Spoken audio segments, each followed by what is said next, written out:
I-86 After Dark recommends simply the best cleaning services. Call 716-912-6940. Western New York's cleaning and restoration leader.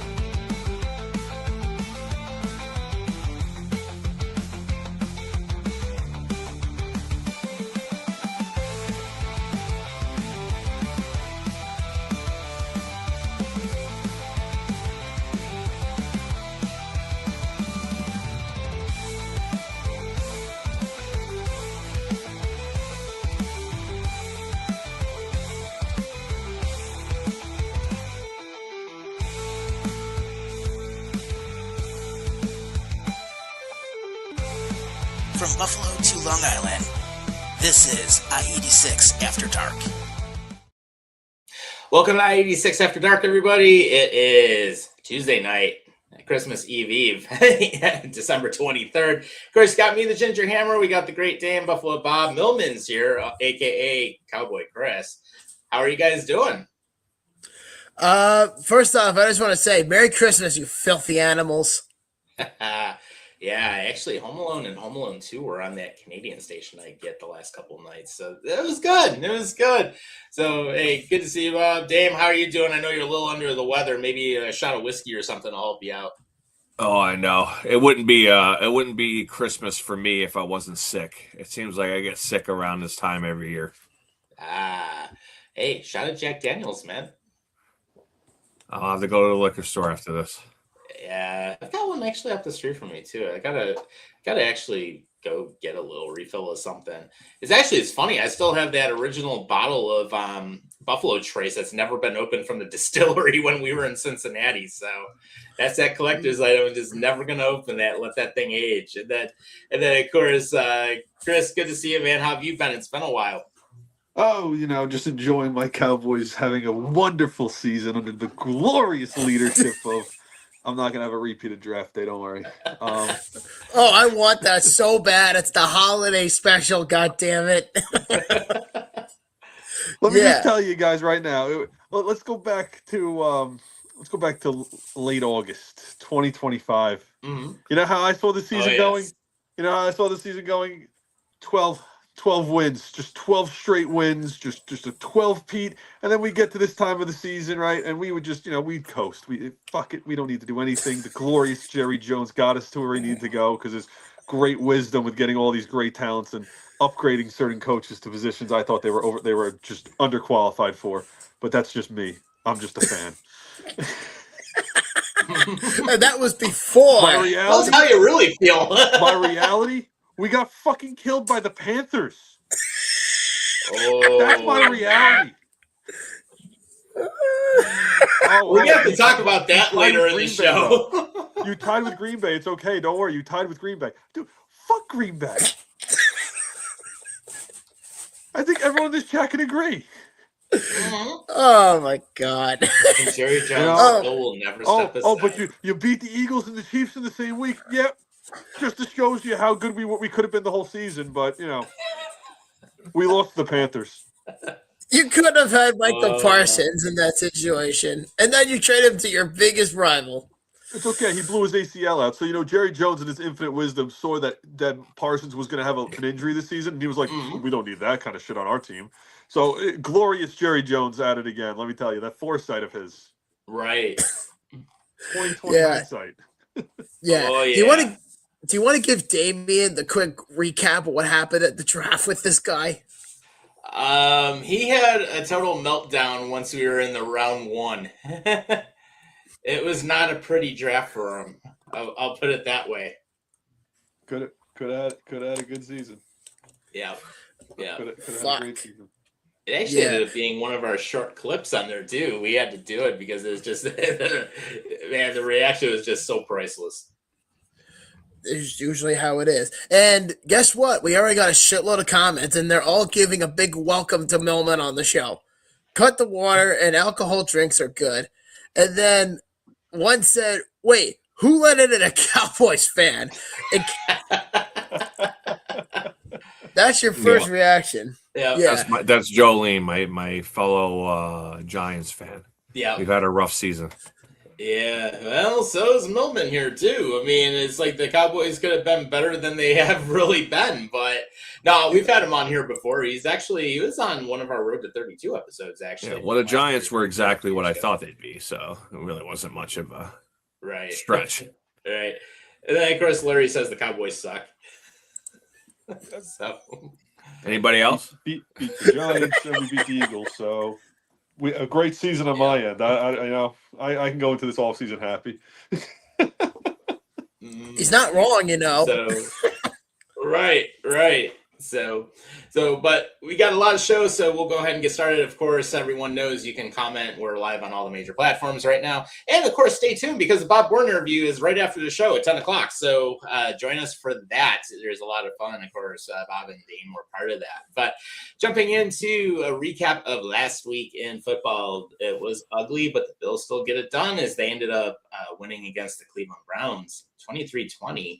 And thanks to Indianapolis Colts getting their ass handed to them by the 49ers, the Bills have the 6th seed so far. And on top of that, the Patriots can still potentially lose the division because of the fact that, of course, they were losing last week. Baltimore had one fucking job to do, and they ended up blowing it. So, of course, New England ends up coming out on top.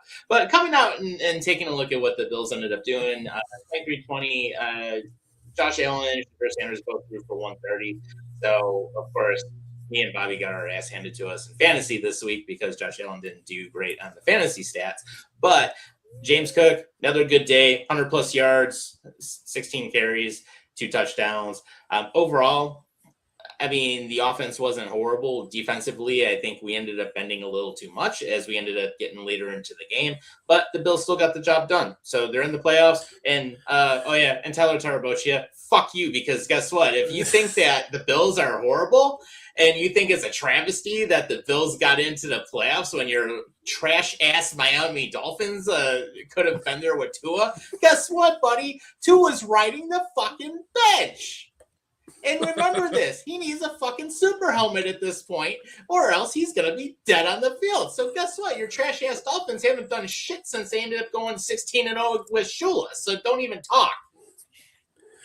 Yeah, no, so Tyler Tarabochi lives in Tom's head, and so every time we have a show, it literally like comes up in every episode. He's just a shit talker, and if he really wants to talk shit, come on the show. Let's see you like spew your Dolphins bullshit.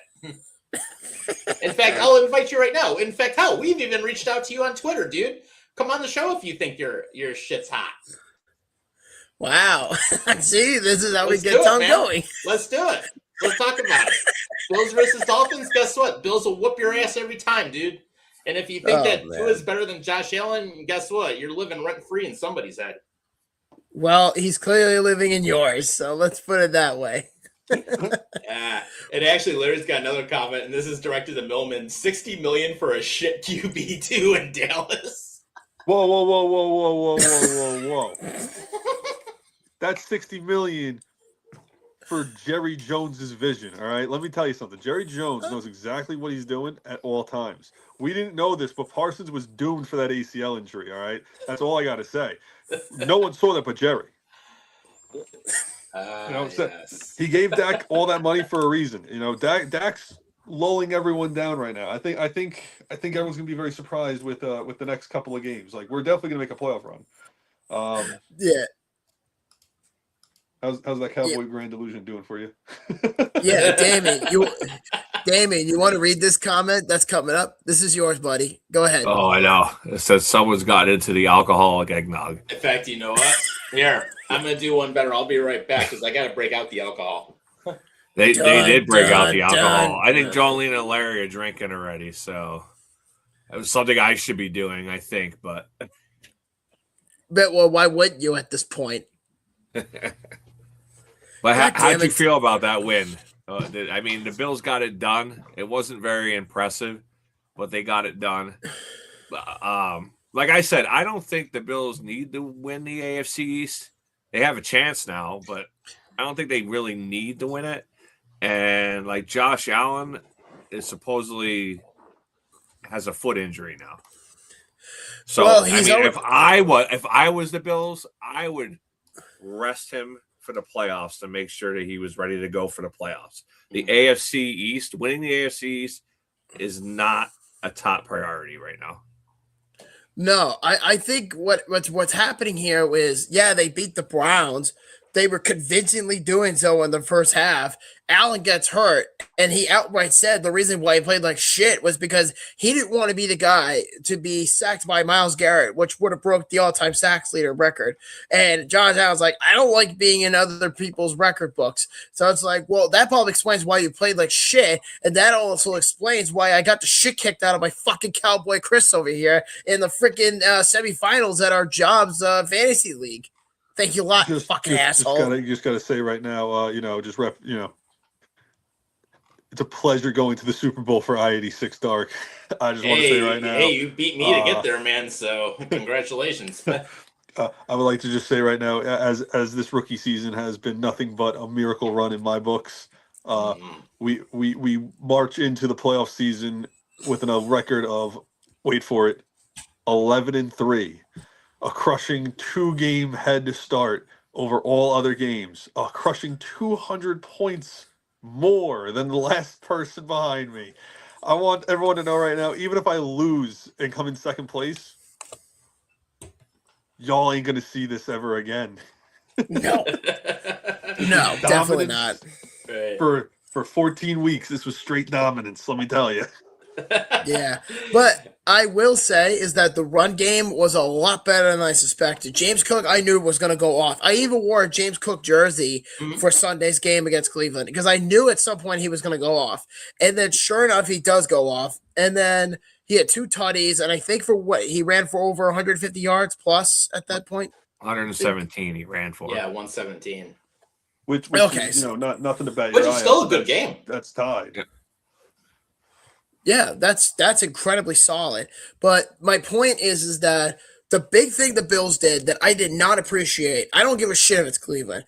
They played down to the competition. That's the 5 most terrifying words in football.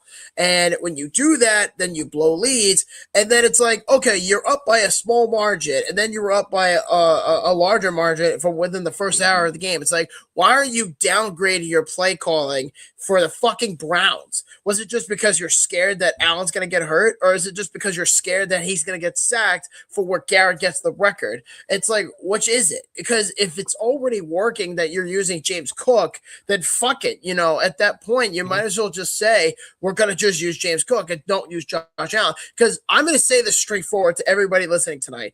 The only fucking reason why I lost to Millman of all people, especially because he's here, is the only reason I lost is because fucking Allen decided to take a big shit and left it all over the floor for me to put my tongue on and go, yeah, right over the fucking floor.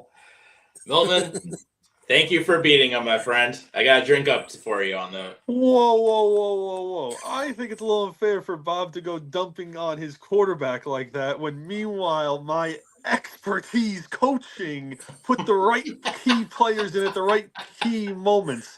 I'll have you all know, Bob had to sit there and watch Monday night as both my running back one and my wideout one took turns punching points up for me.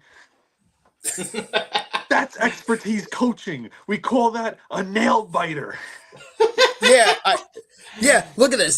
So here's the numbers from my end. Josh Allen, 6.90 points. Devontae Smith, 13.20. CeeDee Lamb, who did hardly anything, 8.10. James Cook, 25.90. K9, 23.90 against the Rams. Dallas Goedert, 10.70.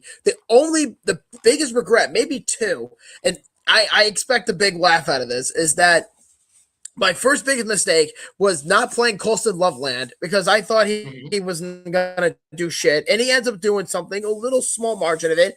But Theo Johnson was my starting tight end. So that was my biggest regret. The second biggest regret was I played Jake Elliott over Chris Boswell at that time. And I said, fuck me. I did not think that Pittsburgh was going to win and that Boswell was going to go off. So that's my fault. That's the only other reason why I think I got killed.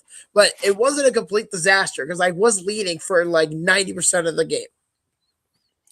But Bob, what if that was the design? I let Kareem Hunt in on my lineup as a joke because I wanted to make things Interesting. You saw my bench. Which Yeah. Rams running back was on my bench? We could have played him for that Thursday game, but I thought I'd be fair and give you that little bit of a competing edge. I'll have Kareem Hunt. You I knew would Kareem Hunt not was be. going to do crap for me. You Patty wouldn't be Mahomes is saying gone. that. You wouldn't be saying that at a playoff game. I understand the regular season. Man. Yeah, but in the regular season, I would see that. But in the playoffs, no, dude, you did not expect Blake Corum to go off like that. Bob, the fact that you thought Ty Johnson, of all players, was going to ever do anything goes to show you can't trust the New York Giants. And I should know as an NFC East division team. Right. Hey, you got a few more comments that came in also, and Joe Marie says, "Sorry, Cowboy Chris, wrong crowd for you tonight." Then Larry comes back in and says, "Garrett didn't deserve the half sack that he got." And then Joe Marie says, "At this point, I agree with Damian. Rest Allen and even Cook and play them some, but not full games." So, I mean, and I would say at this point, you've already got the playoffs locked up. Whatever happens from here, who cares? It's just, rest up, get healthy. That's really the big thing. And actually, Josh Allen didn't even practice today. They rested him. So, I mean. They really need to take these next 2 games that they have and try to figure out the offense, what receivers are going to be best for the playoffs, and they try to shore up this run defense. Because the run defense is just atrocious still.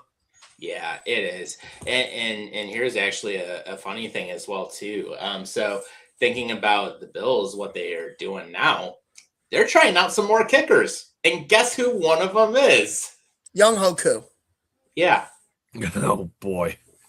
Yeah. Young Hoku decides to hold up as he ends up trying to go ahead and kick a field goal, but decides, oh, wait, I'm just going to and it's like, oh, I'm not going to kick it.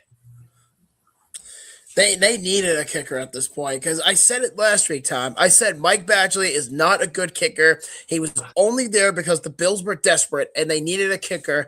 Now that they have a full week ahead, they can actually go out and get a kicker. Young Hoku is probably the best one out of all of them until Prater comes back. But I think from that general perception, we'll see what happens from that perspective. But as far as the game, I think they could have just done better if they stick with their first half performance and not play down to the competition, which is what any good team would do at this point, which is fucking disgusting.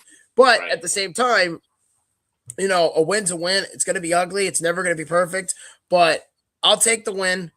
But they got to wrap up and get ready to go for the playoffs. The only thing I care now is if they win the last 2 games. I'd rather be in the 5th seed where they are comfortable and forget the division, where they get to the point where they get those 2 games out of the way, Philly and the Jets, win those last 2 games, and then get the 5th seed and play the Steelers in the first round. I'd rather play Pittsburgh than Houston. Yeah, same here. Same here, because no matter what with Pittsburgh right now, they don't look that great. I mean, yes, they have another winning season, but they did not look good. Obviously, we saw that 2 weeks ago when we were down there. They looked like ass in the second half, especially.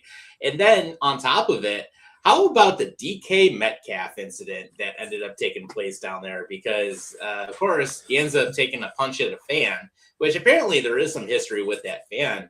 But Metcalf ends up getting suspended 2 games by the NFL for conduct. Of course, he's not going to get paid for those. But that might have just cost him up to $55 million in contract deals. And who knows? The fan could possibly try to sue him, too. Maybe that $55 million could go to Jerry Jones, so that way he can actually sign George Pickens and not let him go as a free agent, kind of like how they did with Micah Parsons. At least my kicker can kick.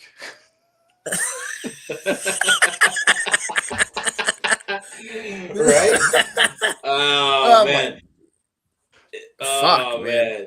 And in real-time game update, Sabres have just gone ahead 2-1, thanks to Noah Osland. Yep, and the Islanders are down 1-0 to the Devils in the middle of the second period. But because Millman is here, do you want to recap the Cowboys-Chargers game for us? No. We got our asses kicked. What else? Oh, okay. You want to recap? Yeah, okay, here's a recap. Sure, go for it, man. Floor is all yours, Here we brother. go. hey guys, we have a chance of going to the playoffs. Really? Fuck that. I don't want to do that. That's your recap. That's literally what happened. We got 34-17. What? What? What did I expect? Did I expect something different? No, I didn't expect anything different. You know, that's it. That's what it is. The second you put us in a position to where we can go to the playoffs, we say we're good. We're good. We don't want to go to the playoffs.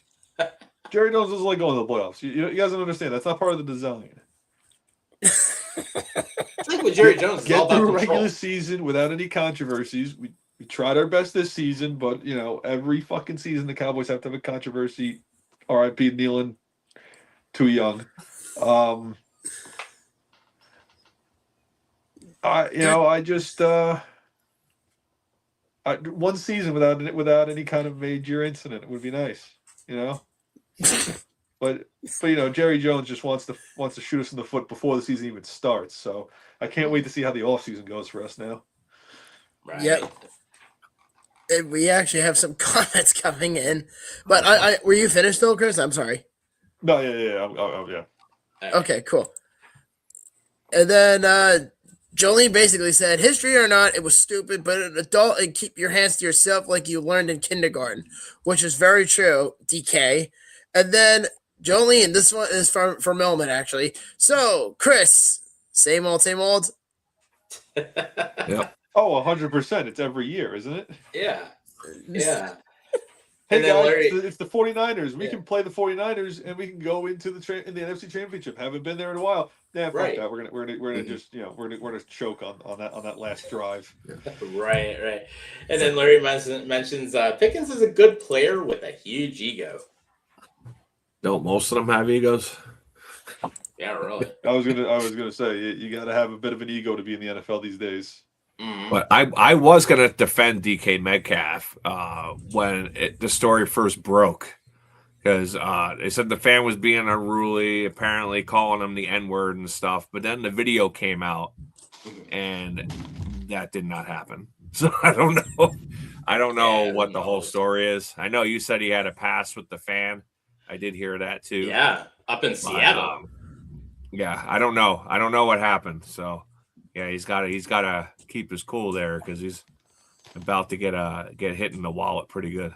Yeah, definitely. Damn I mean, he's straight. gonna be losing. He's gonna be losing at least like 55,000 over the next two games, like minimum. But then again, you look at what happens now with possible contract implications and different things, and different sources have had it as high as 45 to 55 million. So just with invalidating bonuses and different things. So yeah, Metcalf, you might have just fucked your own wallet there. and then Joe Marie ends up saying, "Of course, I have DK in fantasy." Oh God. Yeah, she's in our championship against Sean. So I was like, oh, she's got DK. Oh, Yeah. Oh boy. Yeah. So yeah, there's gonna be some fun there. But I was gonna say, Dame, let's turn it over to you, the Giants and the Commanders, and yeah, that was an interesting. Well, I don't know where the Commanders came from because they played the Vikings this week. Oh yeah, you're right. Yeah, you're the one that put the topics together, dumbass. Well, it doesn't matter, you know. It's another team, another loss. It doesn't matter. Just copy, paste, repeat. There was really nothing of value in the game. They have the Raiders up next. They're actually an underdog, 1.5 points against the Raiders. Mm-hmm. So that seems about right. The only good thing that really came out for the Giants this week was Brian Burns was named to the Pro Bowl. Okay. The Giants traded for him last year from Washington and then immediately gave him 3 years, $90 million deal. So he had 2 sacks in the last game, which put him up to 15 sacks for the season, which puts him in some pretty good company with Giants legends like Strahan, LT, JPP, and Leonard Marshall. So that's pretty good company. So they're definitely getting value out of that deal. But that was pretty much the one bright spot, maybe Scatterbo, but for the season. And then the only other news that was really out there was possibly John Harbaugh as coach next season. I noticed he's been with the Ravens for 18 years now. Seat's getting a little hot. So Baltimore may part ways with him, but I don't know how much of an upgrade he would be in New York. He seemed to squander a lot of talent in Baltimore. Yeah, and just seeing what Baltimore has done, I mean, they've been choking at the big moments. I mean, and granted, Henry had a great game this past week, likely played pretty well, but when it came to the big moments, the fumble is what cost it all. Mm-hmm. Yeah, definitely from Zay Flowers. And Jolene pretty much said, Giants' goal this season is get first overall. I'm convinced. Right. I'm convinced that the Giants are probably going to end up losing out on this pick because even if they did get first overall, do you really think that the Giants are going to even draft Mendoza? No. If they get first overall, they're going to trade down and try to get 2 picks in the first round. They're not going to use that first overall pick, but it would be nice to have as a trade piece. Yeah, I will say if they were to make a trade with a team, I'm going to say the Rams. I think they're going to trade with the Rams with this pick, and specifically because Stafford is going to end up retiring soon, and he doesn't really have a lot of time left. This could likely be his last year or next year. I don't know, but he doesn't have a lot of time left. So their philosophy probably is we don't have a backup plan. Either you draft Fernando Mendoza or you trade for Joe Burrow or you trade for somebody else. There's options out there, but they probably Phillip want Rivers. some young blood. Phillip Rivers. Right? Yeah, he's got 10 kids he's got to take care of. We can go get John Kitna from Texas. There we go. There's a name we haven't heard in a while. Damn straight.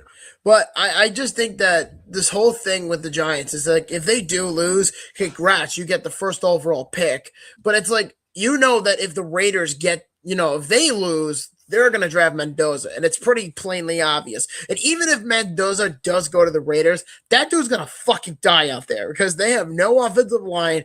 Pete Carroll is so out of touch. And the defense is just atrocious. The team is fucking horrible. Well, this was the game I was worried about them possibly winning to knock them out of the first overall pick. And then I also was a little worried about Dallas the next game because I could see Dallas actually, losing that game or winning that game. I mean, just losing that game against us, so we would be dropping down in the draft. Well, shit. Who are they playing? Washington? Yeah, we play Washington. I think Yeah, the final game of the season is Dallas and Giants after this Raiders game. Yep, and the Island game is tied. Yeah, I just saw Simon Holmstrom just scored an empty netter in the second because Markstrom decided to be a dumbass and play with the puck out of his own crease, but that's it. Wait, we hit an open net? That's news. That's breaking news. We can hit an open net. Yep, somehow. During the end game. Yep, it looks like Stutzel ended up tying it up for Ottawa from Batherson and Cousins, so now it's 2-2. Oh, boy.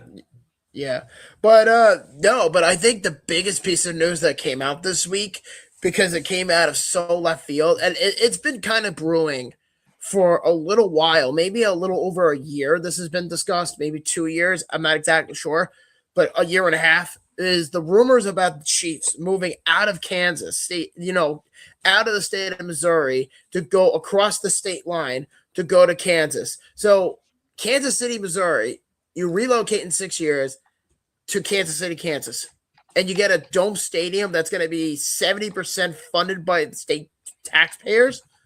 What the fuck? What a shitty deal, honestly.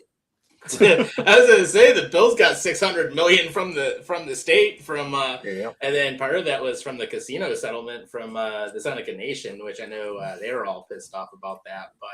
But no, it was actually interesting. It came out yesterday, and what happens is, of course, Bobby and myself, we've been to Arrowhead, great older stadium, and they really have kept it up. But it's going to be a $3 billion stadium, and they're going to be moving over to the Kansas side of the line. And basically, the Chiefs, in conjunction with Governor Laura Kelly and NFL Commissioner Goodell, ended up announcing, along with owner and chairman Clark Hunt, that they're going to move to a dome stadium in Kansas City, Kansas. And it's planned for the 2031 season. And basically from there, what they're going to do is they're going to design and build a dome stadium in a mixed-use district in Wyandotte County, along with a brand new training facility, new team headquarters, and a mixed-use district, which is going to be in Olathe, Kansas. So it's a suburb of Kansas City, Kansas. And they said altogether, it'll be a minimum of $4 billion worth of development. So really what happened, the Chiefs lease currently ends in 2030, and they've been at Arrowhead since 1972, one of the oldest stadiums in the league.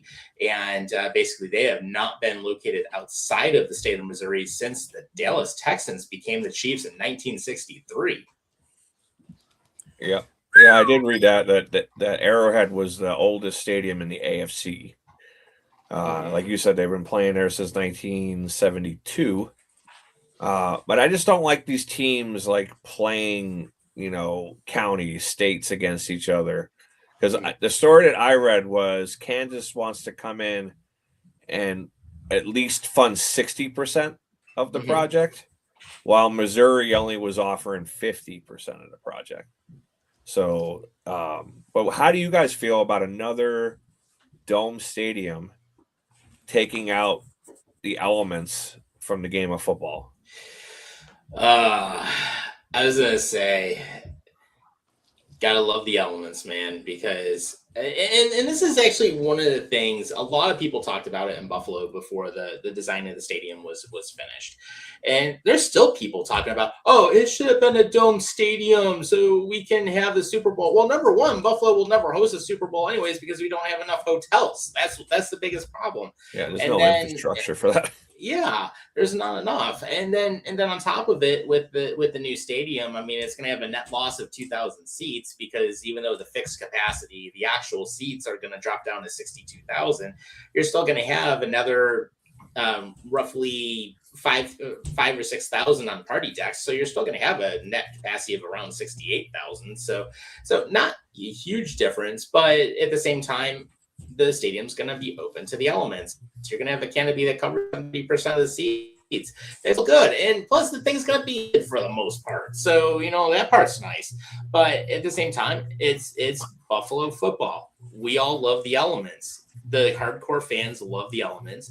We've been to games where I've been in snow games before. I mean, Millman, Bob, and myself, we were at that Dallas Bills game when it was freaking rain and like 30-something degrees out. So we all ended up sitting through that. Sorry, Millman. James Cook went off for over 170 yards against you that day. But although we did have a few cases of beer in the truck, so that helped. You were able to drink your sorrow away with that. But no, it's just but Buffalo Bills football is the elements. It's the way it's always been. And at least we're getting a fucking grass field instead of turf. So I'm happy about that. But the reason the Chiefs are going for the Dome Stadium, they want to host a Super Bowl. I get that part. I just hope they keep a grass field and switch to turf, because they haven't had turf since '93. You want to chime in, Millman, on this one? I mean, speaking from AT&T Stadium, the mecca of football. I'm a fan of seeing stadiums update. I know with Kansas City, it's been a big thing for a while between the two different Kansas cities. So at the end of the day, Jerry Jones would say that if Kansas is going to give me 60% and Kansas City, Missouri is only giving me 50%. I got to go where the money is. So, in Jerry I trust. But all jokes aside, I'm on the fence. Sometimes a dome stadium can be nice. Sometimes it's not. I mean, definitely depends on the fan. That's a very loaded question. Like you guys said, the elements are always been a part of the history of the game, but some people just prefer the dome. I mean, I don't know. I mean, I like the dome because sometimes you just have two teams going at it with no like interference. I know a lot of people, including myself, like to blame weather and conditionings of fields on how their teams perform. Right. I mean, for Blaming me, the turf because the Bills lost. What? yeah. Well, I was actually going to say was for me, it's a double-edged sword because for one, the fans are getting screwed over because I think it's kind of unfair that after missing what is it, one season? This reminds me of the whole Barry Trotz thing from a couple years ago, Tom, as you know. And I went fucking ballistic. If I'm a Chiefs fan and I find out that my team is relocating from one state to another, fuck the state name or fuck the team name in general. You live in Kansas City, Missouri. What they should have done, instead of being a bunch of cheap asses and having taxpayers pay for the stadium, it should be the owner that should be paying for the stadium, not the people that have already suffered enough economically. So, in this retrospective, we're talking about apples and pears here. But as far as privately funded stadiums, Stan Kroenke, who owns the Rams, built that brand new stadium in Inglewood a few years ago when the Rams first came into Los Angeles. And that's already hosted a Super Bowl. It's arguably the best venue in the league. The Chiefs, I'm not exactly sure what they're pointing at here. So they really think that they can host a Super Bowl in Kansas, mind you, not Missouri. Kansas. And I found out too was that the stadium itself is only going to, display 65,000 seats, which in comparison, that's 3,000 more than what the new Bill Stadium is going to have. But in that retrospective, you're taking away a very strong element to what made the Chiefs so good for all these years is the weather, the elements to it, the football vibe of it, the corporate indoor stadium mentality. It can work for certain environments. Like it works with like Tampa Bay. It works with like Jacksonville, but not fucking Kansas City. Why? Because of the fucking cold. Minnesota, I get because it's fucking cold over there. But there are some traditional style teams like Green Bay, like Buffalo, like Pittsburgh, who have these cold stadiums that are designed for those elements. So I think them taking away that one part of their history is just disgusting. And I think that the Hunt family should be paying for the stadium, not the taxpayers. I mean, that would be nice, but as you said on our rundown here, the Bears are also looking to have a new stadium, and they're pitting Indiana against Illinois now to see who's going to give up more taxpayer money. And I just think it's disgusting what these teams and these owners are doing because the Bears have been terrible for how many years now, and they're finally having a good season. And it's like, oh, well, do you want to keep the Bears here? Well, then you're going to have to pay up. And it's kind of like that's what they did with the Buffalo Bills a little bit here. Yeah, and it was interesting because in the Indiana Citizen newspaper, they ended up mentioning that the Bears, of course, as you just mentioned, are expanding their search for a new stadium beyond Illinois, and of course, they end up picking probably arguably one of the worst suburbs that they could think of, Gary, Indiana, known as one of the places of depression. But the real estate's really cheap. Exactly. So initially what happened, it's been actually over 4 years now where they announced plans to purchase a 326-acre international race course in Arlington Heights, Illinois, and they wanted to put more than $2 billion into a state-of-the-art dome stadium, but they actually pivoted last year back to its current stadium, proposing an estimated $4.8 billion stadium to replace Soldier Field. But then those plans fell apart, and now they're turning their focus back on Arlington. They turned back to Arlington Heights. But now what they're doing is that they expanded their search, and they're thinking, well, let's they looked at Gary, Indiana back in 1995. So it's not the first time that they've checked out that area. But now they're looking at it in terms of the fact that, like you said, cheap real estate. But then several others are speculating that it may not happen, and they're just using it to pit each other, pit everybody against each other. First off, why Gary, Indiana? Because I can almost be certain that if there's going to be one city that will absolutely say no to this idea, are the Indianapolis Colts. They're going to be the ones that have the final call. As I remember, like, there's been a handful of teams throughout all of history. You know, the Islanders went through this where they were originally going to put them in New York City, but the Rangers said no.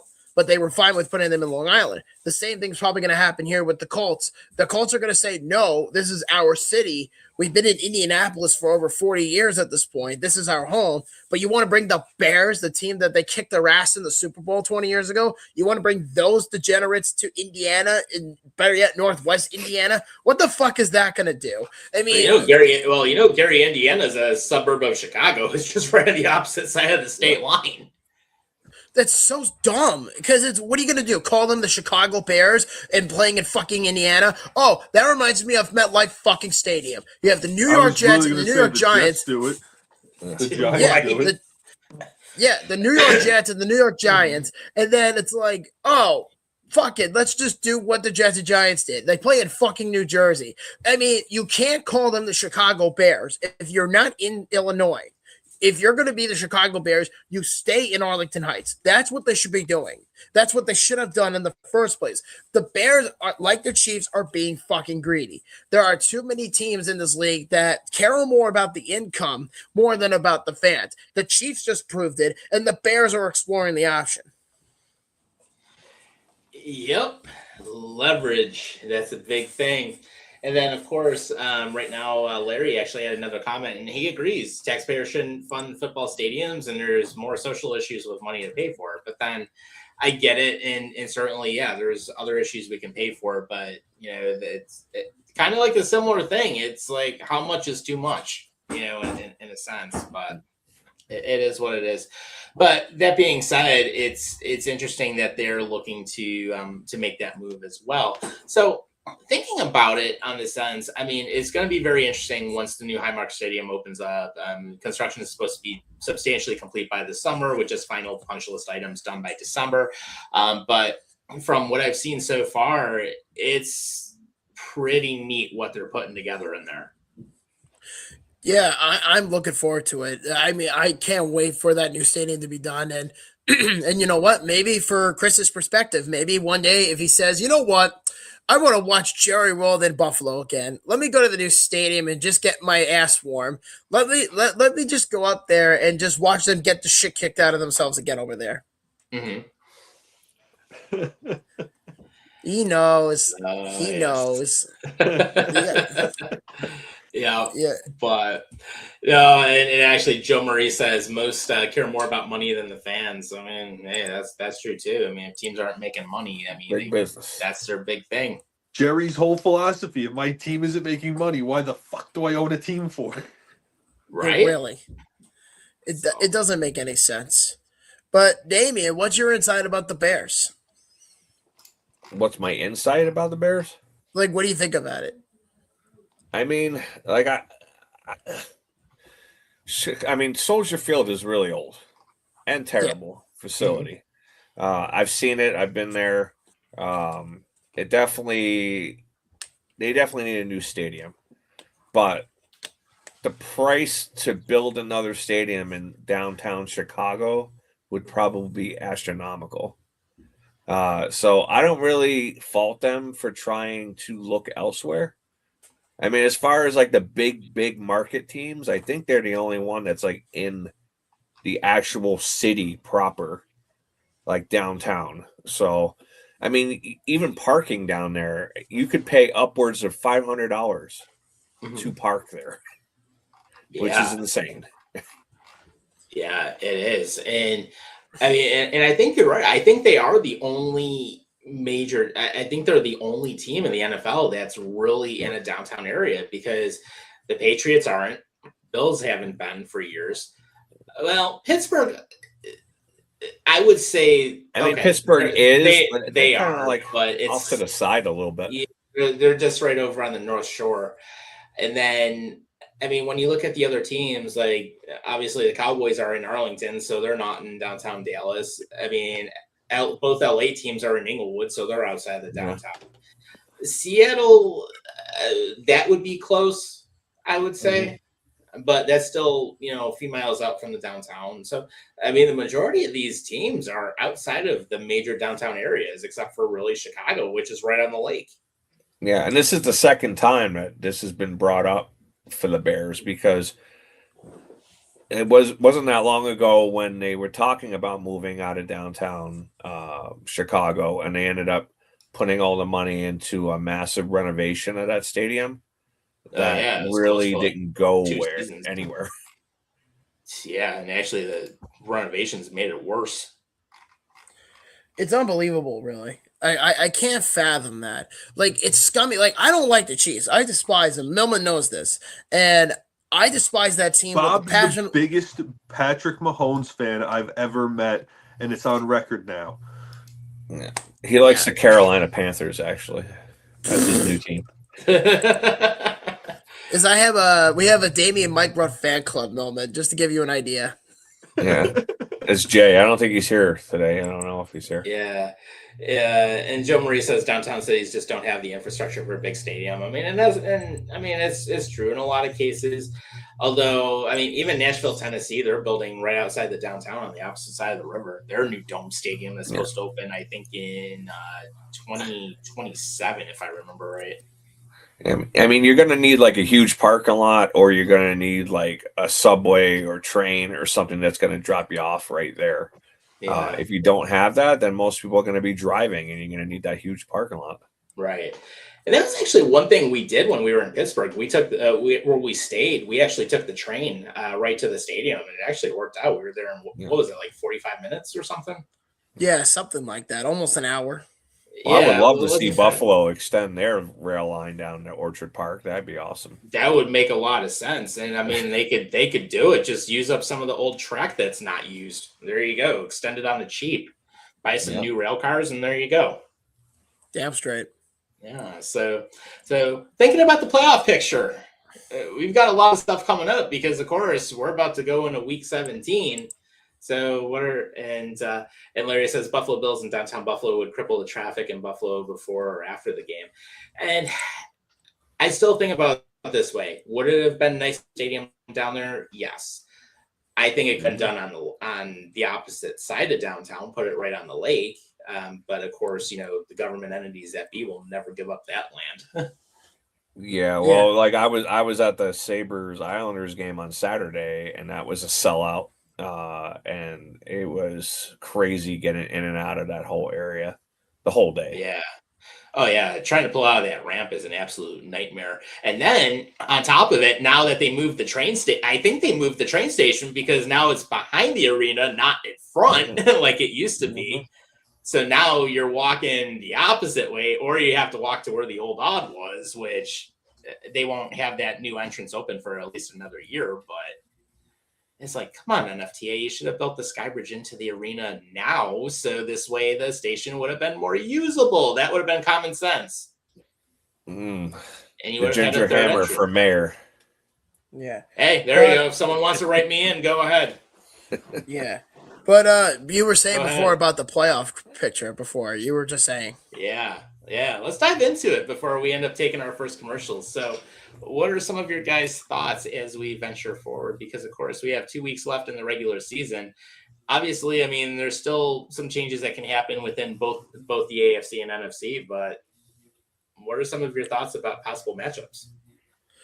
Ooh, let's give it to Millman first because he is the guest on the show tonight. So if we're going to start with the AFC, I mean, you got to look at between the Jags, the Chargers, the Bills, the Texans. Like, those four teams alone to me stand out.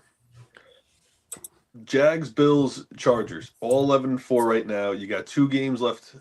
Texans are 10-5. I could easily see the division flipping. I could see one team going under, some teams choking. I'm used to seeing teams choke. Get the jokes out now. But my big thing I'm watching is that first seed. I know Bob doesn't want to talk about it, but Patriots are 12-3, Broncos are 12-3. There is a good chance we start seeing that Patriot logo in the 1 seed spot again. Well, I'm going to just come out and be straightforward, is that I think Denver has a better chance of getting that spot than New England. I disagree. I think the Broncos have been extremely lucky this year in a lot of games to come back and keep it close and pull it out in the end, which is what you want for your team. You got to win those close games, but there's been so many of them that could have gone either way, and I think they're starting to get exposed. That's a fact. Yeah, and thinking about the Patriots, I mean, honestly, I think they had a tougher schedule than the Broncos as well. So thinking about that in that sense, and the fact that they were able to overhaul that entire team in 1 year, yeah, it really says a lot in terms of what they're able to do. And then looking at the Chargers, of course, they've been playing fairly well, but Jacksonville now, how about those Jacksonville Jaguars? They are a dangerous team. And honestly, I would not want to face them. They've been hot this season. They've been playing well. I mean, you look at Trevor Lawrence, he's actually finally become the QB that a lot of people said he was going to be. They got him some help. They've built a line around him. And Jacksonville's been playing lights out for the most time, and they've absolutely dominated the AFC South this year. Well, I think the big thing for me, as far as like contender-wise or anybody in the team, I'm keeping my eyes on the Texans because that defense is so good. Like I can't fathom that with how good Houston has been lately. I know their offense has not been great. CJ Stroud's kind of regressed a bit, but their defense, and they said this about many years ago about Saxonville with that elite defense with Jalen Ramsey, Yannick Ngakoue, etc. That defense was monstrous. And the fact that they were able to go that far against the Pats all those years ago with that defense says more about the Texans and with how they could duplicate and copy that system. And I can actually see them making a deep run. And I'm calling it now. If the Patriots win the AFC East, which I'm almost at this point conceding that they will, they're going to play the Texans in the first round, and the Texans are going to expose them in the playoffs. Watch. I hope you're right. But then with the Texans, you got to always watch out for Nico Collins because he can go lights out anytime. And he's certainly a big threat. And or disappear for games at a time. Yeah, that's very true. That's very true.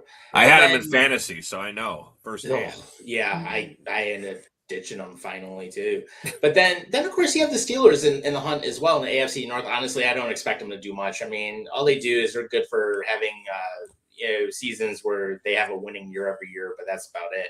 But looking at the NFC though, who would have thought that Seattle would have been in first place and have the 1 seed? Not me. Yeah. I would have never thought about it. And honestly, with them getting rid of Geno Smith and how they made the coaching changes, I mean, they've been playing great.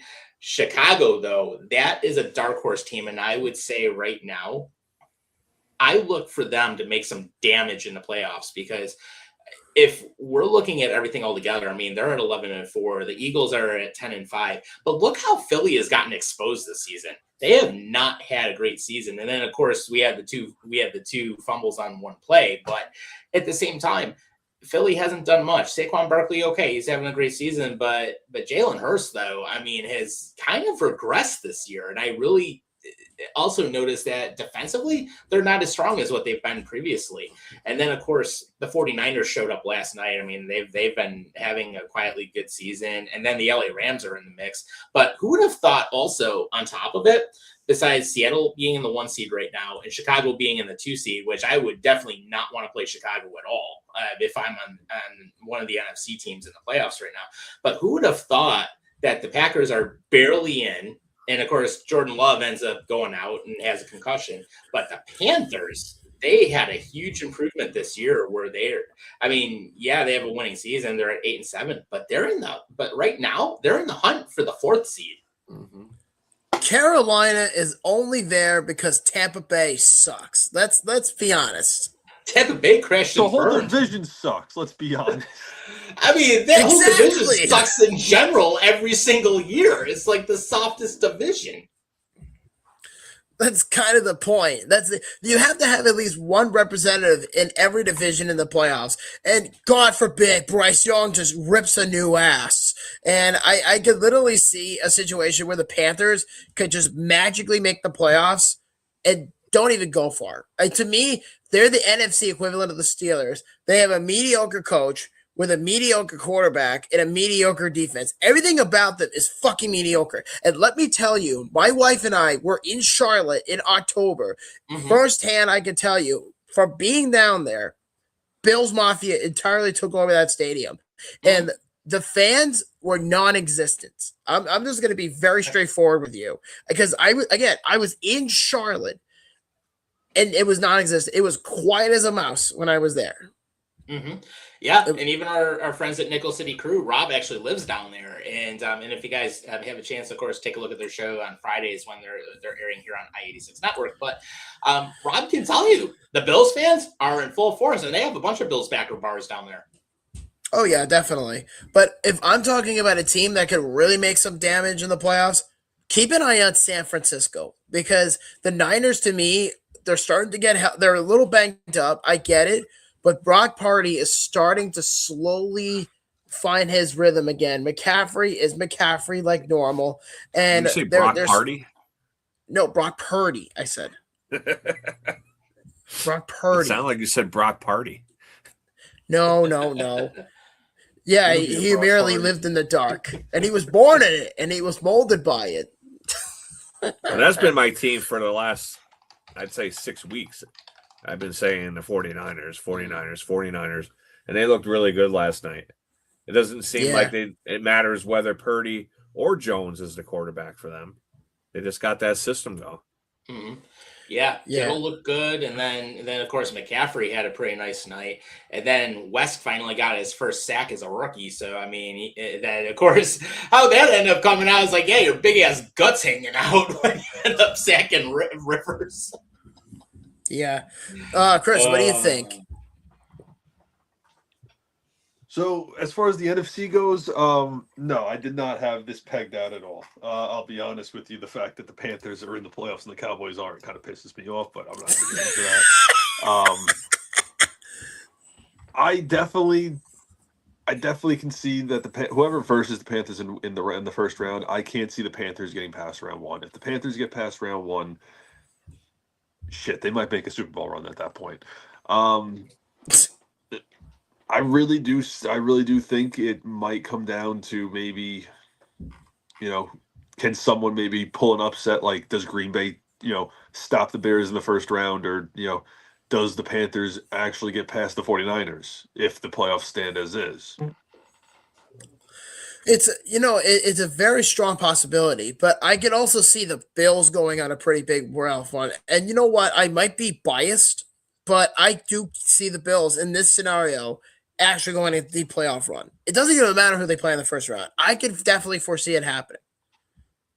My only issue with the Bills is just if the Bills run into a team like, the Cowboys. No, I'm fucking with you.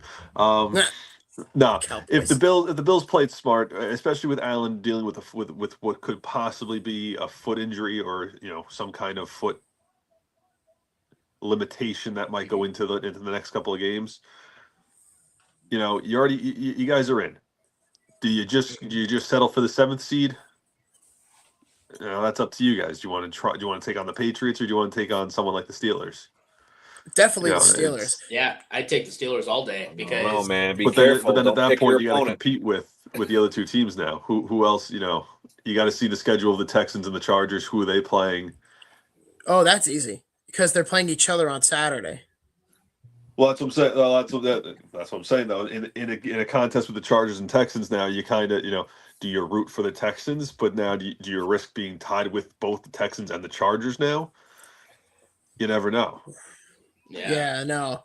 I mean, it's tough to say because it's like both of them are very good, both the Texans and the Chargers. But I think if we're being realistic here, that game could go any direction. And because it absolutely matters about the standings, it definitely could make it a bigger impact. Because let's be honest here, LA, Buffalo, and Houston, even Jacksonville, all those teams have pretty much the same estimate record.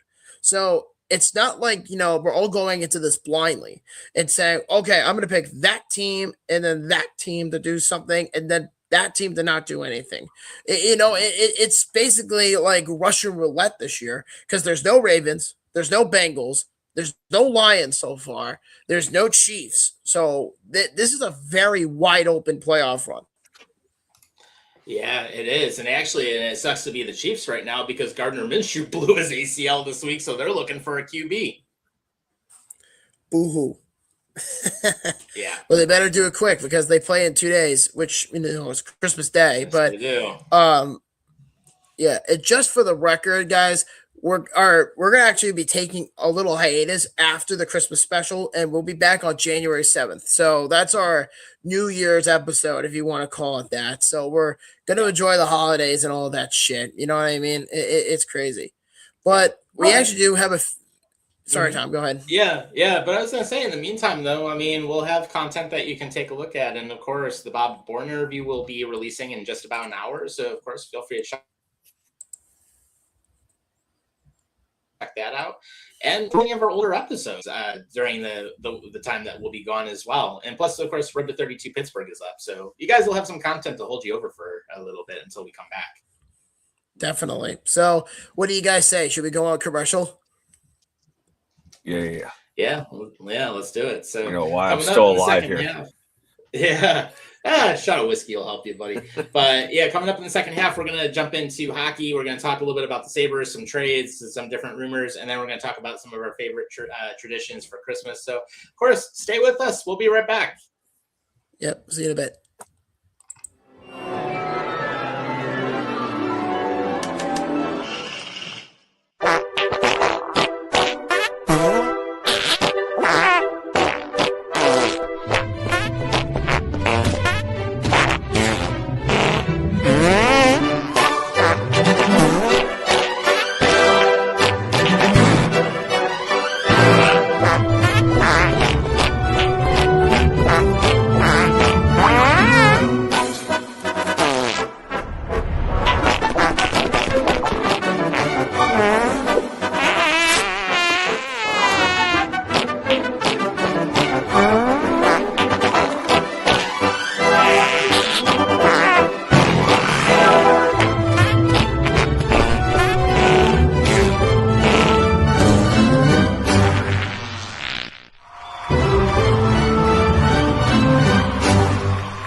What the fuck was that commercial?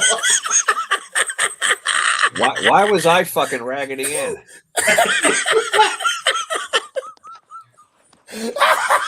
Oh my god, dude. I'm assuming that was a Bob production. Oh, shit.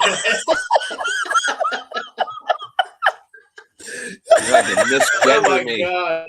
And Joe Marie says, laughing my ass off, love the jib jab. And Larry says, oh god, dude. I'm gonna fucking murder you. I don't know how to do any of that shit. I'm too old. I don't either, dude. It's like, yeah. but Jesus Christ, man. It's like you had me getting kicked in the nuts last year and you had me ripping ass this year. Yeah. Laugh out loud. I love the chip job. And Lawrence said, "Lamau." Oh my god. But anyways, welcome back to I-86 After Dark. We're in the second hour of the show. Of course, you got me, the Ginger Hammer, Buffalo Bob, who likes to rip ass on Jib Jab, Dave, and Chris here with us. So, of course, if you guys want, feel free to comment. We're live, and you can check us out on all the platforms. And, of course, we will be on Spotify right after the show. Larry says that was awesome. So, no, good to hear you guys here. And then, of course, Bob Bourne will come up at 10 o'clock tonight, Eastern Time. So, of course, a fun interview that Bob and Dame did. But the Sabres overall continues, and new GM Jarmo Kekalainen is wasting no time, because first thing that happened, he basically showed he's the alpha male. It's like, this is his team. He's going to do it his way. Terry's finally stepping back from what it looks like. First two moves he does, brings in Mark Bergevin, who decided to leave the LA Kings. to come here, and he's going to be working as an associate GM. Of course, a lot of the talent evaluation. He's going to be working with the scouting group. And then he also brought in as an assistant GM, Josh Flynn, who he worked with on the Columbus Blue Jackets, who's actually also an attorney, I guess, from what I've heard. But he has a lot of knowledge about the salary cap, different loopholes, implications, and it knows exactly how Kekalainen works in the front office. So what I can say about the first week that we've had Kekalainen as GM, I have never seen Adams do as many media appearances and answer as many questions as Kekalainen did, because he's been available and everybody's been talking to him. And I would say, Yarmo, if you would love to come on the show, you're always welcome to jump on. I would love to have you on here for a great conversation, by the way, because you're making Buffalo completely relevant again in terms of the front office and how we handle things. But to bring in two very experienced people that have worked in the front office, huge move. First time, what's it been, 15 years that we've actually had a competent front office for a change. So absolutely love it. Then just listening to Kekalainen talk about the sport and talk about the details on the team and what he knows and what he's seen, he knows so much more than Adams did in Adams' 6 years of being here. Kekalainen's only been here less than a year. He actually has a plan. And I'm like, holy crap, he's like pulling out these minute details about what he wants to see, what is happening with the team, what he wants to do, things that need to be improved upon. I mean, it's refreshing to see a competent GM, a competent front office for a change. And this is just in the first 7 days. So it's like, finally, Buffalo fans, we finally landed what could be a very stable front office for the first time in years. Yeah, I think at this point, I mean, when you've been in a drought for 15 fucking years, I would think that at this point, maybe you have to actually look at your priorities and get that straightened out before you adjust. And it's like, fuck, if it's taking you this goddamn long to get incompetent men that actually have experience to actually run that shit show, then you must have been doing something wrong the entire fucking time. And by the way, I just want to say congratulations to the Buffalo Blue Jackets. You have now become an established hockey team. Well, I will say this. Looking back at what Kekalainen's done, I mean, the fact that he got Johnny Hockey, the fact he ended up getting Artemi Panarin, he is not afraid to make the trades. And that's good. And he's not afraid to spend to the cap either, which that begs the question, was Adams afraid to spend to the cap ceiling, or was there an internal cap because Terry was afraid of what Adams would do? That's a great. Sorry, go ahead, Damien. Either way. Yeah, go ahead, Damien. Sorry, I don't know. It was like a little bit of lag there. No, I said I think it's the latter. I think because they didn't really trust in Adams and what he was doing, that I think there was a little bit of oversight over Adams. With Kekalainen, I don't think you're going to have that. The only thing I'm worried about, I know he worked with Flynn before, so that's kind of like a move that he wanted. But I thought it was odd to bring in also Bergevin. I don't know exactly what Bergevin's going to be doing there. They said kind of like an associate GM. So I worry about too many cooks in the kitchen. But I mean, it's definitely refreshing. It's better than what it was. Yeah, I would absolutely. Think so. And I think what's going to happen, Bergevin's going to be more on the player scouting and the development side of things and doing the talent evaluation, and where Josh Flynn has a lot of his strengths is with cap management, the financials, and just the overall day-to-day management. So that's where I think the two can work together pretty well, because Bergevin is a really good mind when it comes to evaluating players, and he's done that for years. And Flynn can do cap wizardry, which is good. So, I don't think there's going to be a super heavy amount of overlap. Yeah, that sounds like the Dallas Cowboys right now. They could really use a new GM and not have Jerry World literally holding them hostage. I mean, hey, Cowboys, you want to bring in your own GM and your own assistant GM? Take advice from the Buffalo Sabres, because you know what? At the end of the day, maybe you guys can actually learn something. Are you trying to tell me you don't think Jerry Jones doesn't know what he's doing? Exactly. I think we all know that. Jerry knows what he's been doing since the 70s, all right? That's the Yeah, point. he refuses to accept that he can't do it. That's the problem. Well, Yeah. the Sabres are on a 6-game winning streak right now, so it might be time to hit people up for a new stadium. Well, there is early talks about renovating the KeyBank Center. I mean, it's not going to be done until after the new Highmark Stadium opens, but there is talk about it. I mean, at the very least, you're going to have entrance number 3 finally next year once they connect that new train station. Mm-hmm. So you'll have an entrance on the backside of the arena. You already have the main entrance in the front. And one of the things I like to do is go through the Harbor Center garage through the Sky Bridge. There's your third entrance. Yeah. Yes. I mean, it is nice for them to have the 6-game winning streak, and believe me, people here are pumped. But like I said to a couple people, I would just be careful and cautious to pump the brakes just a little bit, because it was just earlier this month when they were on a 4-game winning streak, and we thought they turned a corner, and they were playing the last place Calgary Flames and got demolished 7-4, and then they went on a little bit of a losing streak after that. Yeah, So it's I would just be tempered as a Sabres fan right now, but they are playing exciting hockey. Mm-hmm.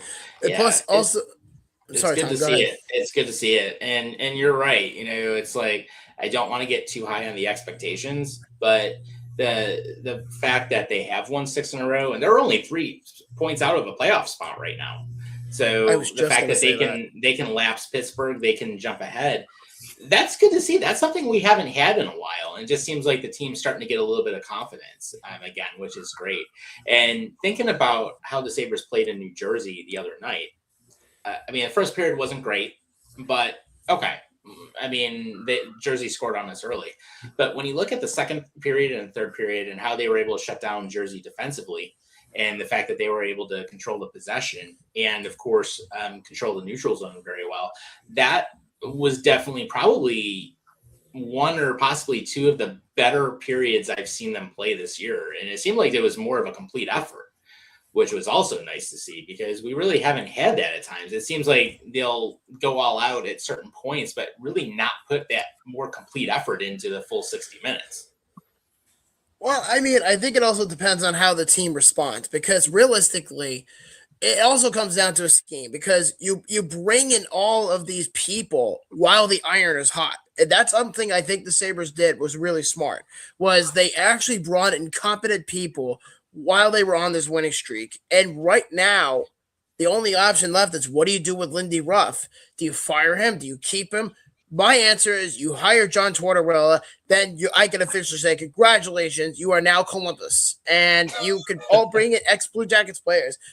I mean, fuck it. Bring back Rick Nashville. I give a shit. I mean, let him go to the Sabres for a couple of years, maybe a couple of games. And yeah, that's all you got to need for that. Or Brandon Dubinsky or someone like that. But I mean, at this point, I truly hope that they actually get their shit together. Because if you want to look at the Rangers, they've been kind of awful lately. Mm-hmm. Yeah, and there is that possible talk that Lindy Ruff might be done at the end of the year. And Yarmo says he's not done with changes. So, I mean, there are going to be more changes that are coming. I could potentially see if the team keeps Lindy, they'll probably move him to the front office. That's probably going to be what they end up doing.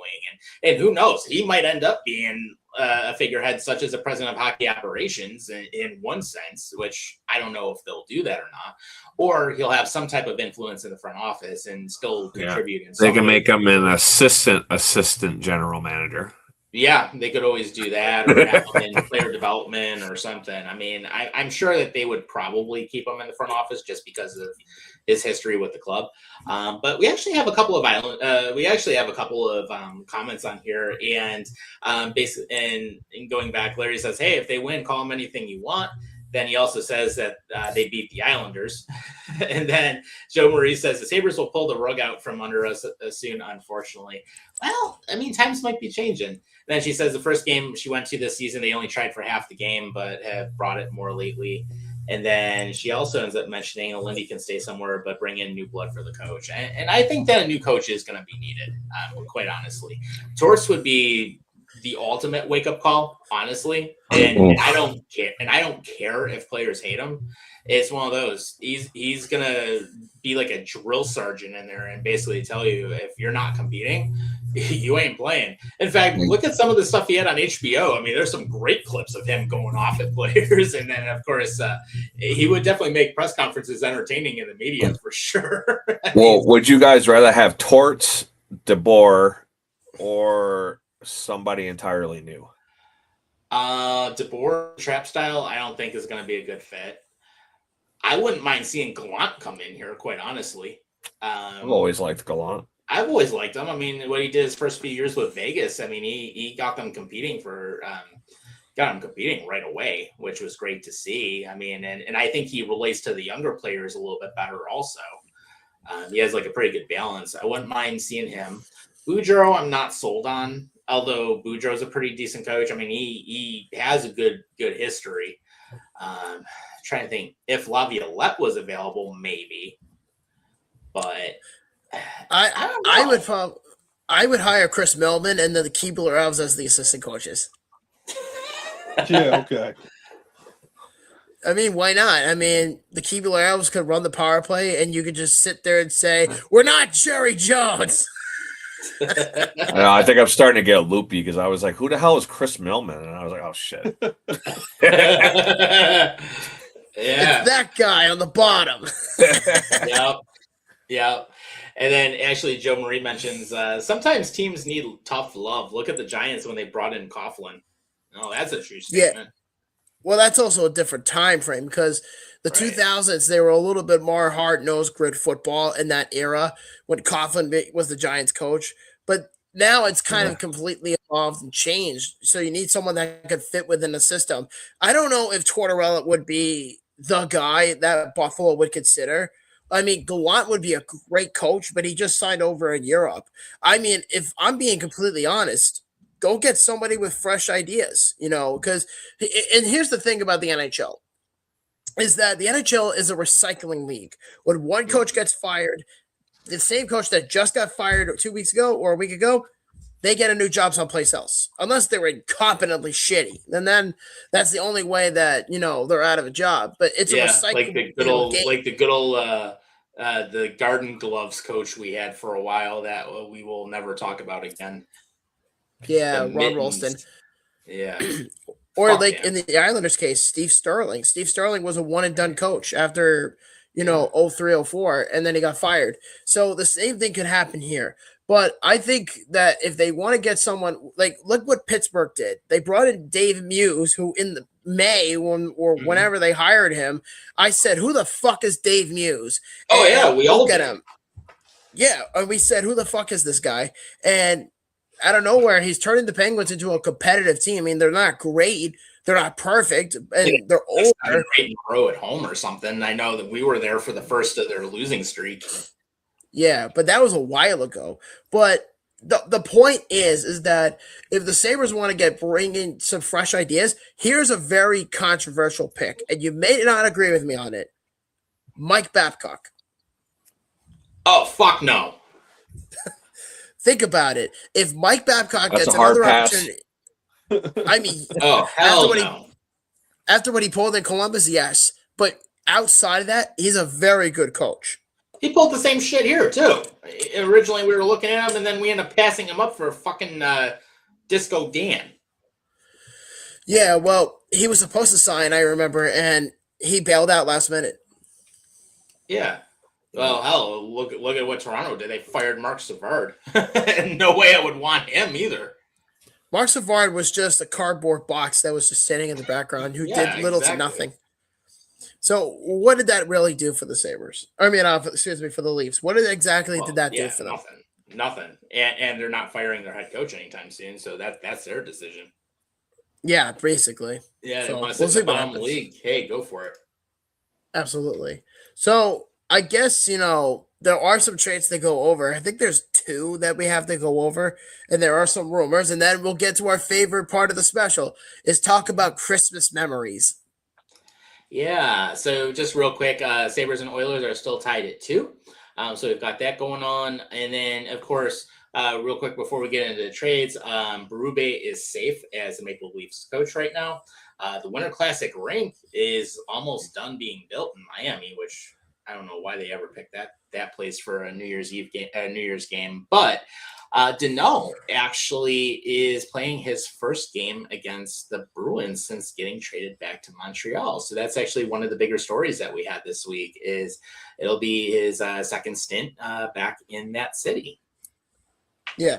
Oh, speaking of the Winter Classic, because Chris is a Ranger fan, how do you feel about the Winter Classic coming up next week?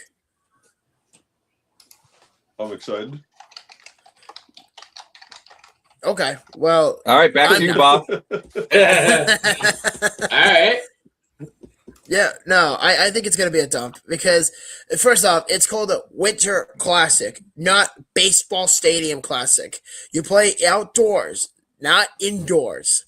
And second, why was that even an idea to begin with of even having an outdoor game in Miami, in Florida in general? Like, why was that even an idea to begin with? In a dome stadium, by the way. Yeah, not just the dome stadium, a ballpark where the shitty Marlins play. I mean, I shouldn't say too much because, well, the Mets got knocked out by the Marlins, but that's a whole different story. But my point is that I'm not too confident that this Winter Classic is going to be anywhere near the level of what it used to be in the past. Mm-hmm. Yeah. Although it'll probably be funny, there'll be more people in that stadium than there are for Marlins games ever. So that's one thing it's got going for it. Mm-hmm. Well, that's true, but yeah, as far as Deneau, yeah, he wanted to go back to Montreal for a while, and he got his wish, and now he's back on the Canadiens. So there's that. Yeah. Canadians get him from the LA Kings for a second-round pick in the 2026 NHL draft. And then the other trade we had this past week is the Columbus Blue Jackets. Of course, we were talking about them a little while ago, since we're becoming in some ways the Buffalo Blue Jackets. But the Columbus Blue Jackets acquire forward Mason Marchment from the Seattle Kraken for a second-round pick in the 2027 draft and a fourth-round pick in the 2026 draft. Cap dump. That's what that is. It's major cap dump. The Kraken are not going anywhere. Columbus might do something, but we'll see. Yeah, I mean, for all right we know. now, yeah, the Seattle's in a rough spot in the standings right now because they're one of the bottom teams. They're actually in 27th right now, so that just kind of gives you an idea. And the Sabres, with their 6-game winning streak, of course, they're up to 22nd, just underneath Utah. And then right now, basically with how everything is, I mean, Colorado leads the league. Detroit's in the number 5 spot. Your Islanders are at number 12. So, they're in the hunt. Yeah. But yeah, I mean, I'm depending on the outcome of the stretch, it really comes down to how they react in terms of injuries, because Romanov's out for the year, Palmieri's out for the year, Horvat's coming back after Christmas break, Cal Ritchie went down for a little bit, and then he came back throughout the game, but it's whatever. But the one thing I did hear, because there is a rumor mill going around, is apparently Mario Ferrero, Kiefer Sherwood, Matthias Baselli, and Nick Leddy have all been linked to the Islanders, according to the New York Post. Interesting. I don't want any of them. I'd rather have Ferraro at this point. Give me Ferraro. They did announce that Sorokin did go down with an injury. He's been shut down until after Christmas break, so that's another blow. Yeah. If they keep dropping bodies like this, it just makes more of my point, which I've been saying since the beginning of the season. They need to start trading some of these vets away and trying to get younger and getting pieces. Because we're building around Schaefer now. We're not building around Horvat and Barzal. We're building around Schaefer now. Yeah, that's almost positively true at this point. But we'll see what happens. I mean, we still have plenty of time before the Olympics and the deadline, but that will all come together. But I guess at this point, we pretty much got all that over with real quick. Why don't we go down memory lane? Let's talk about some Christmas memories. After all, this is the Christmas special. Mm-hmm. It very much is. So, trying to think. let's see, traditions. I had when I was younger, of course, when my grandparents on both sides of my family were still living here in New York. Got to visit them, of course. Same thing, a lot of time with the cousins as well. Always had to go for the Polish cheesecake, which that's actually one of the things I'm hoping to have sometime this week because my mom's going to be stopping over. So, hopefully we'll have that. But it's also interesting too because there's some new stuff in the family, and it's been like that for a little while now. Of course, my niece and nephew are going to be spending some time with me this coming week, and of course just being able to share some different traditions with them and be able to spend some time. They're both great kids, so that part's fun. And then just the family time is really the biggest thing out of that. So that's always important no matter what. Absolutely. Millman, how about you? What's a tradition in the Millman family? Well, since the Millman side's Jewish, they don't really have a tradition for Christmas. On my mom's side, Well, what do we you do for usually just Hanukkah? Thank you. We usually just chill in Seaford. Get the whole family gathered up. Yeah, you don't get any presents on those 8 nights on those candles?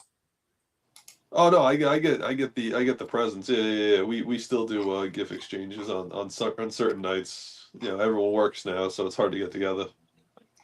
Yeah. Now, question: is Hanukkah over yesterday or tonight? Technically, it was over. It's over at sunrise on today. I want to say it was either sunrise on today or yesterday. Crap. Yeah, 'cause I don't know, 'cause I don't celebrate Hanukkah, so that's why I asked you. Yeah, Damien, how about you? What's the tradition in the Mike Rudd family? Well, my tradition is on Christmas Eve, I always watch It's a Wonderful Life. That's one of my favorite movies. So every Christmas Eve, I watch that movie. And then this year, I'm actually having some friends over for Christmas dinner. So looking forward to that. Damn straight. But I will say is that we actually have some comments about traditions in there as well. But what I do in my household is here's what I used to do. When I was a kid, I want to say I was about 9 or 10, maybe younger, was like on the morning of Christmas Day, I used to just get up early at like 5, 6 o'clock in the morning. My parents weren't even up yet.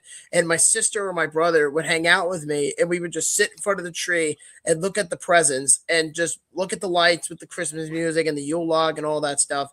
And that always sat with me because, my family was always big with Christmas. But I will say, as far as my family right now, the big tradition that we do every year is on Christmas Eve when the noise starts to settle down, is my wife and I sit down around midnight and we open presents together while having a cup of hot chocolate. So that's kind of a thing we do for our family. Okay, cool. Yeah, and then of course next Christmas you're gonna have first one with your son, so you'll have some new traditions coming out. Oh, Definitely. yeah, that's a big one. Yeah, Oh, yeah, get prepared for Elf on the Shelf. Mm-hmm. Absolutely. I'm so excited. I am beyond thrilled and excited for my son to experience. You're excited Christmas now, next but let me get back to me in a couple of years about that Elf on the Shelf. Yeah. Yeah. And I will tell you, your BJ's membership, you're gonna be probably wanting to upgrade because you'll get a shitload of cash back. Probably. With the high-end membership. It's like $120 a year or whatever it is. Well, we do have a BJ's account, so there's that. We were actually just there a few nights ago getting stuff for Christmas Eve, so that's something I could certainly say. And actually, we actually do have some comments coming in. Oh wait, that's the wrong one. Here we go. So Jolene actually wrote a series of comments. She said tradition growing up was Christmas Eve was the one time during the year that our whole extended family was under the same roof. And then she says, now my little family of 3 on Christmas Eve is we open one gift and it's our Christmas jammies. And we drive around looking at Christmas lights and order to take out Chinese food, which I'm sure Millman would do anyway. It's like a Hallmark movie. Yeah. Chinese food on Christmas Eve. That's a staple. Yeah, same here. I love doing that. Actually, Joe Marie, since you're from the Buffalo area, what's your favorite Chinese place? Because I know I've got a couple I absolutely love to go to, and actually one of them I might try to hit up if they're actually open tomorrow night's Red Pepper out in Amherst. So. Oh, I like Red Pepper. Yeah, that General place is Tso's. good. Oh yeah, yeah. Did you actually real quick, Dame? Did you know that Red Bar has like 2 offshoot places now with former people that used to work there? No, I didn't know that. Yeah. Yeah, Golden Hill Asian Cuisine at Sheridan in Harlem. One of the waiters that used to work there is actually running that place now. And then there's another place on Delaware Avenue right next, like right near that Save-A-Lot, right over by Sheridan Drive. It's called Mahar Mo, and it's actually one of the other wait staff that used to work at Red Pepper that runs that place too. And all 3 places are great. Yeah. Okay. What was it? And then Larry actually mentioned he would recommend Buffalo Bob. He said Jolene, him, and his son order Chinese food and drive around, look at lights on Christmas Eve. And then she says, and then he also says, would recommend Buffalo Bob buy an ornament every year for the kid to have a bunch of ornaments as an adult. Oh, good idea. Good idea. Joe Marie says China King on Main Street. I've never been there. So yeah, it's another option, I would definitely take a look at. I will actually, besides Red Pepper, and then the 2 that I just mentioned to Dame, I would throw out there a couple of other places that are actually really good for Chinese food around here. South Park Avenue in Buffalo, love New Hong Kong Kitchen right across from the post office. That place, cheap food and is super good, and you get a lot for it. Another place I'll even throw out there is up in Niagara Falls, closer to me. There's a place called Chinatown Kitchen on Pine Avenue, which is not exactly in a good part of town, but great food and really good portions. So that place is good. And then one other place I'm thinking of is over on Maple Road in Amherst, not Red Pepper, but there's another place right by Maple and North Forest, and just trying to think of Eastern Pearl, and that place is good. So yeah, just a couple options, guys. Hey, if you want to try it out, feel free. Let us know what you think. Yeah, but Melvin, have you ever been to that place, the Great Wall on Merrick Avenue? No, I haven't tried it.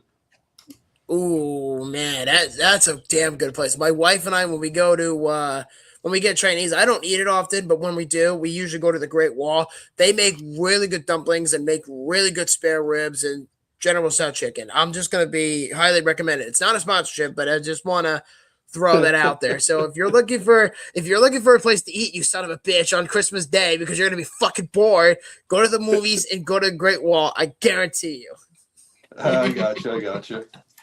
I used to work in a movie theater. I used to hate all those people coming in on Christmas Day. Oh yeah, like, fucking stay home. Yeah, seriously. Actually, I might have tried Great Wall when I was down by you once. I think I might have done it like the day that I had to take the car back to JFK and flew out, and I had like a little bit of time to kill. So I might have actually tried that. Yeah, it was right near the Long Island Railroad station in Merrick. Okay. Yeah, I might have given it a shot. Yeah, I might have tried it out. And Larry actually mentions Gino's Pizza is a great pizza place in the same plaza. Yeah, I've actually had Gino's before. They have a good New York style pizza there, and they have some good subs too. And then Joe Marie says Eastern Pearl is good. Yeah, definitely like that place. Definitely even another one I'm thinking of that I could even throw out there is out near there. I mean, May Jen's all right. I mean, they're too pricey since they rebuilt.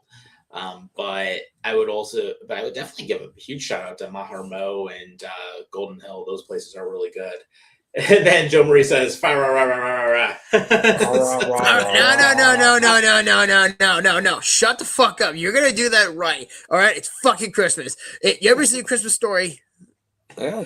Of course. It's on 24 hours every single year. 'Tis the season to be jolly.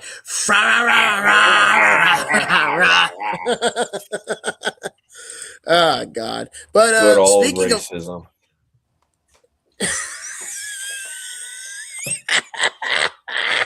No, it's not. God damn it, Dave. But okay, so here's a fun question. Favorite Christmas movie or movies in plural? What's a good Christmas movie that you enjoy? Damien, we'll start with you. I like the Night Before with Seth Rogen. The Night Before Seth Rogen.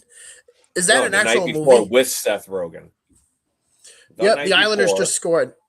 Oh, did I? Yeah, Adam Pellick just scored the game-winning goal for the Islanders. Rejoice! The Islanders are winning for once in their Rejoice. lives. We could have a happy Christmas now. Rejoice! But there's a minute 15 left. But yeah, So but you never seen the night before with Seth Rogen? no, I didn't even know It's that was kind of a like thing a until you just stoner said- kind of movie, but I don't know. It's got a good storyline. I'll have to check it out. You recommend? Definitely send me a link because I want to see it now because you actually mentioned that to me. Chris, what about you? What's your favorite Christmas movie or Hanukkah Polar movie? Express, I'm sorry. hands down. Yeah. Do you have a favorite Hanukkah movie? Unless it's Eight Crazy Nights. Oh, it is Crazy Nights. Are you kidding me? It's the only Hanukkah movie I'll ever watch. Is there another Hanukkah movie? That's the only one I know. Well, and this is just a funny off-topic thing, real quick, is that it always bothered me that I'm a Christian. Yes, I watch Christmas movies and I celebrate it, but it always bothered me for all of my Jewish friends, including Millman of all people, where there's only one well-known Hanukkah movie. There's no Hanukkah movie that ever goes out to theaters other than Eight Crazy Nights, and it just bothers the shit out of me because it's like they always say Happy Holidays or have the PC term or something like that, and it always bothered me. Like, make more Hanukkah movies. I know it's weird because I thought the Jews ran Hollywood. Make another fucking movie. Oh man. Well, Christmas sells. That we kind of learned that one. Yeah, you did actually, which is funny. But yeah. So the Night Before Seth Rogen, you said, Damien, was your favorite Christmas movie? Yeah, that's a good one. It's a good one. I don't Yeah. know if it's my favorite. I probably go back to It's a Wonderful Life, but you know. Fair enough. What? And I never got your answer, Chris. You said Eight Crazy Nights. I was just saying Hanukkah movies is Eight Crazy Nights, but Christmas it's got to be Polar Express. Ooh, good choice. I like that movie. Classic. Definitely. What about you, Tom? What's your favorite Christmas movie?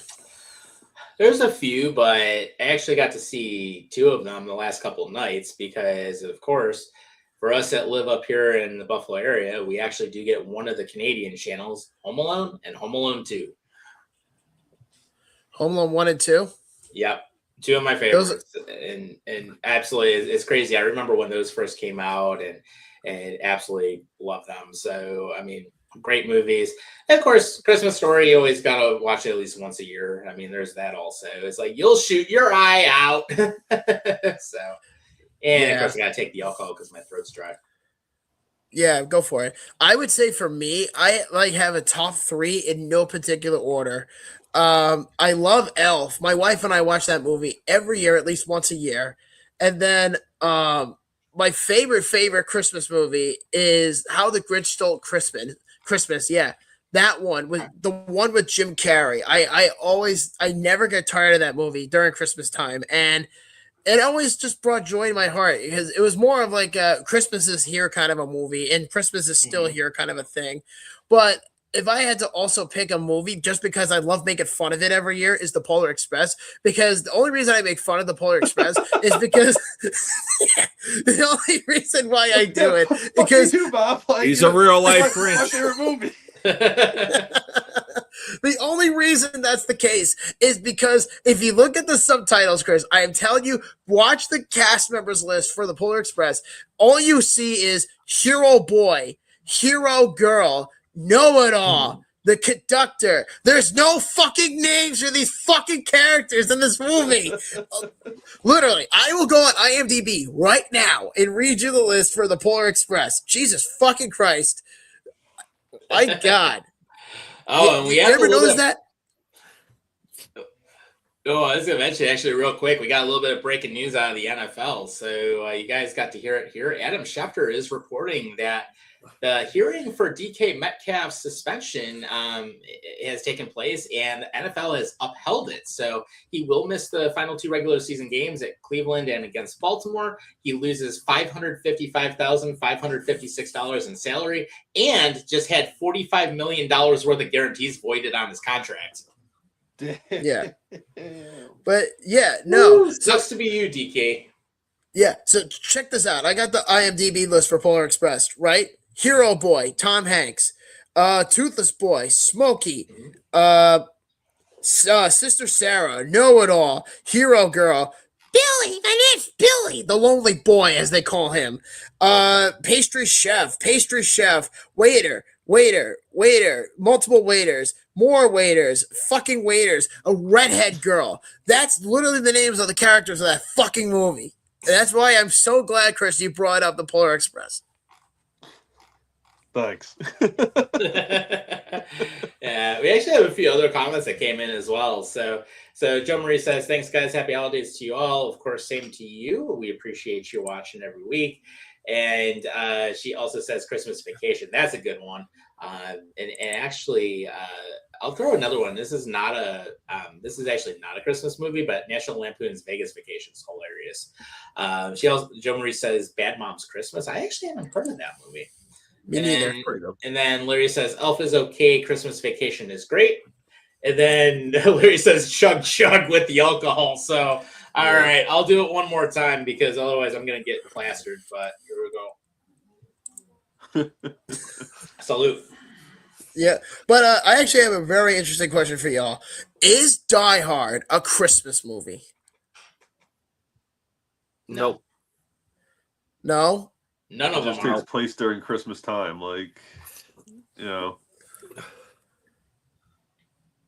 You're opening up It's so Pandora's box, making that. Yeah, Christmas yeah. movie. I don't have the Anything could wherewithal be to a have this Christmas kind of a movie. conversation at 9:30 at night.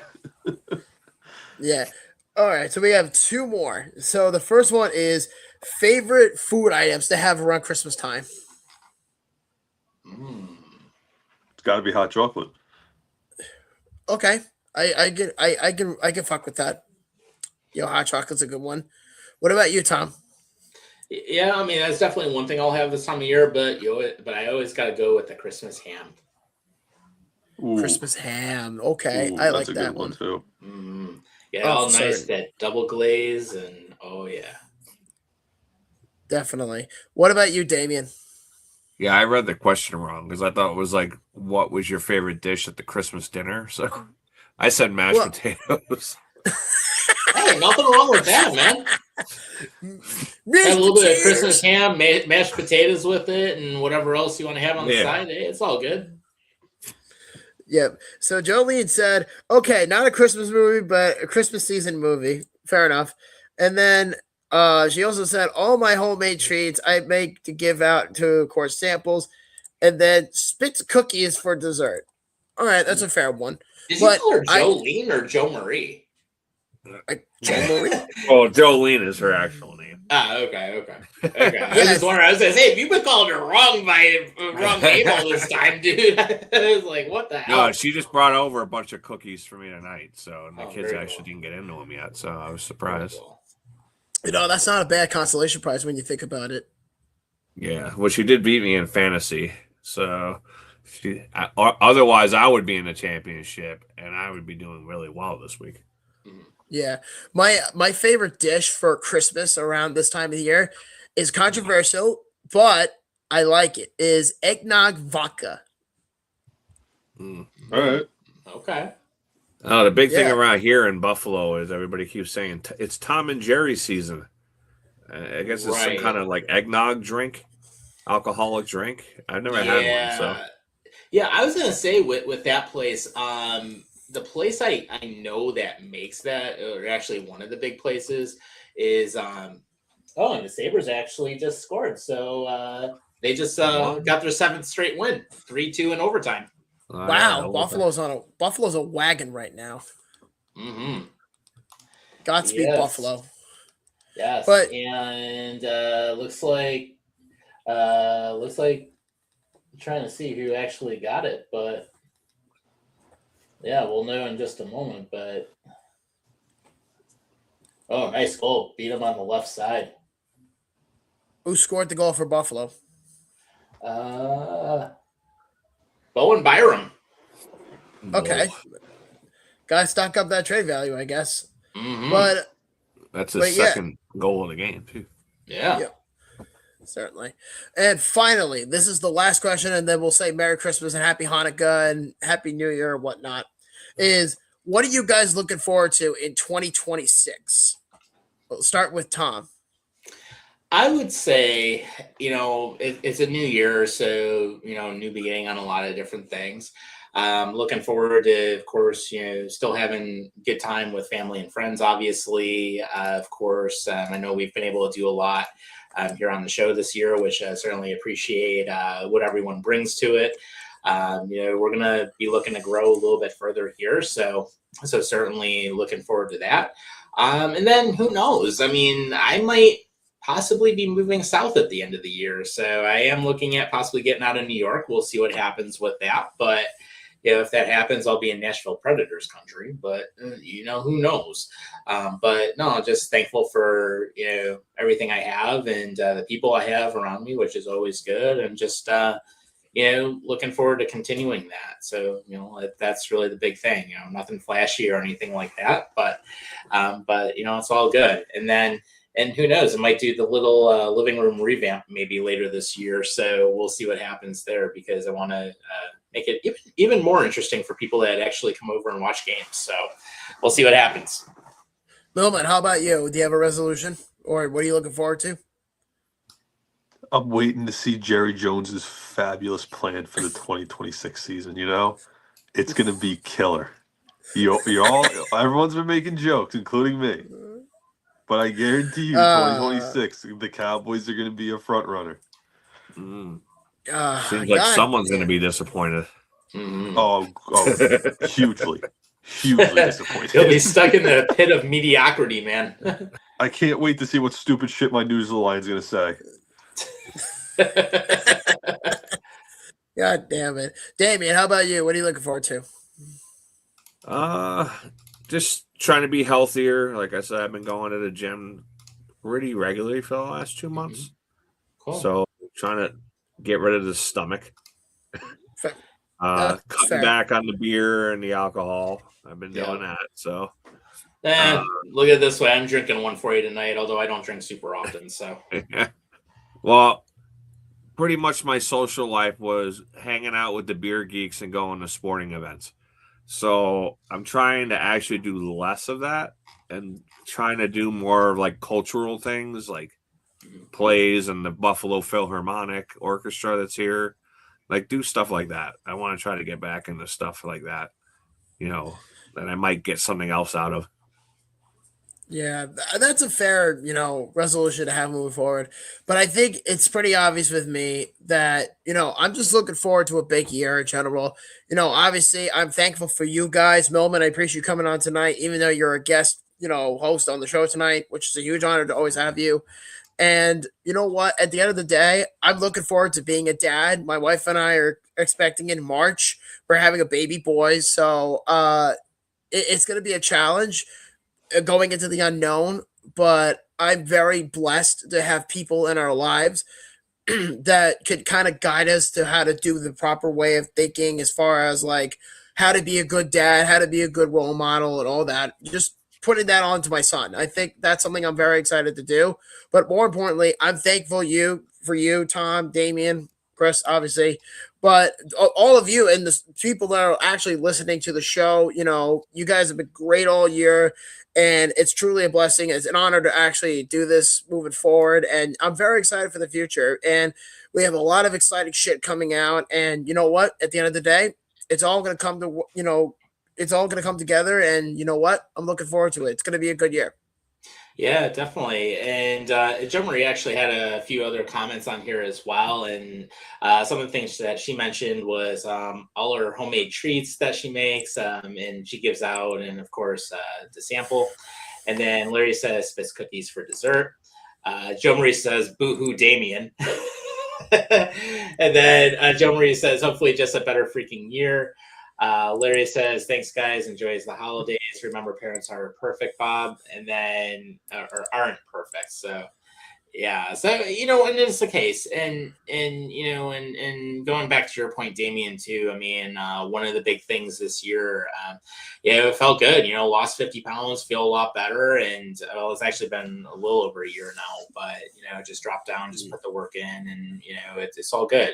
Feeling healthier, and that's a big plus. And it's kind of nice that, like drop the gut and lose 2 inches. So, it's a good thing there, but that part's good. And then the other thing I'll just tell everyone too is just, make sure to take care of your mental health also. Just make sure if something's not right, get and, talk to somebody about it and make sure you take care of it. And, it's always a good thing. And that's one of the other pieces of advice I can always give anybody, regardless of what time of year it is. So, definitely want to throw that out there. But that being said, we're pretty much at the end of the show. So we do have the we do have the Bob Bourne interview coming up at 10 p.m. So, of course, feel free to keep it here. Were there any other thoughts you guys want to throw in before we wrap it up until the new year? I'm just going to say Merry Christmas, Happy Kwanzaa, Happy New Year, and I'm looking forward to 2026. It's truly an honor to have you guys with me. So, Merry Christmas to you guys and to all a good night. All right. Dan, any thoughts? What happened to all the white players on the Mets? They're all gone. Oh, my God. Jesus. Now we're the Los Mets. God damn it. Oh, man. Oh, we're going to have some fun this season with baseball. I'll tell you that, because right now, that Mets are looking like a little bit of a shit show. It is a little weird how they did get rid of all the white players. I'm just going to say that. It's a little weird. Yeah. What about you, Chris? What do you have anything else to say before we wrap up? Jerry Jones knows what he's doing, all right? Jerry Jones is a football god. Yeah. So does David Stearns with the Mets. He knows what he's doing, too. Yeah, really. Yes. Yeah. Oh, man. And then basically, the big thing I will also say, of course, is and Larry just said bullshit. So his comment. No, I just want to say, first and foremost, to everyone that watches the show every week, or you watch whatever platform you choose, we certainly appreciate it. And it's actually interesting because I know even this year it's a little bit different. I've been working on some side projects and doing some different things. Obviously, I haven't been here a whole ton, but it is something where certainly enjoyed being here when I can be here. And I know after the new year, I'll be in and out a little bit again. But, definitely glad to have all of you here, of course, watching. You guys have actually caused us to go up big time in the viewership. So we appreciate that. Obviously, Bob, Dame, appreciate you guys taking the bulk of the show this year as well. And I know you've been here when I can't be, so appreciate what you put in. Billman, we got to get you here more often, man. You should be another co-host here because you bring some fun stuff to the show as well. I'm always around. I'm always down. Nice. Damn straight. Yeah. So of course, we appreciate what you guys do with watching the show. Joe Marie says, "Stay safe, guys, and thanks so much. Been fun joining you as a listener this year." So yeah, we appreciate it. We definitely want to try and give some good content to everybody. So with that being said, of course. Good luck to the Buffalo Bills as you go through the next two. Sabres, keep it going. You finally have a good front office, and you're at 7 in a row, so keep it going. And with that being said, be safe this Christmas. Don't do anything stupid. If you do get drunk, use a ride share like Uber or Lyft, or have someone give you a ride, because it's a lot better than going to jail, having fines, or possibly ending up in a hospital, or even worse. So, stay safe, everybody. That being said, for all of us here, thanks for watching. We appreciate you. Take care of yourselves and each other. We will see you in the new year. Happy holidays. Happy New Year, guys. Merry Christmas, guys.